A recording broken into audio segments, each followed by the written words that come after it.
নমস্কার।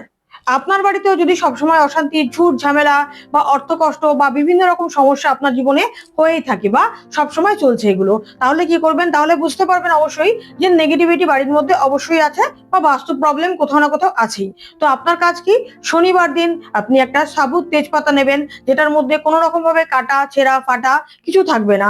এরকম একটা পরিষ্কার পরিচ্ছন্ন তেজপাতা নিয়ে তার মধ্যে কিছুটা নুন দেবেন। দিয়ে কি করবেন? ওর উপরে কিছুটা কর্পূর দেবেন। কর্পূর দিয়ে আপনি বাথরুমে গিয়ে শনিবার দিন এই কাজটি করতে হবে, এটাকে জ্বালিয়ে দিতে হবে। এটা কিন্তু বেশ কয়েকটা শনিবার করলেই খুব ভালো রেজাল্ট ফলো করবেন, আর দেখবেন বাড়ি থেকে সমস্ত নেগেটিভিটি দূর হয়ে গেছে। এটা জ্বালানোর সময় আপনাকে জাস্ট একটা শুধু কথা বলতে হবে। কি বলতে হবে? যত রকম নেগেটিভিটি যেখান থেকে এসেছিলে সেখানেই ফিরে যাও। শুধু এই কথাটি বলে ওটা পুরো জ্বালিয়ে দেবেন। বাথরুমে বসেই জ্বালাবেন, কাউকে জানাবেন না যখন এই কাজটি করছেন। সেটা আপনার খুব কাছেরও লোক হোক বা হাজবেন্ড হোক বা ওয়াইফ হোক, যে এই কাজটি করছেন অপরনেন্টকে কিন্তু জানানো যাবে না।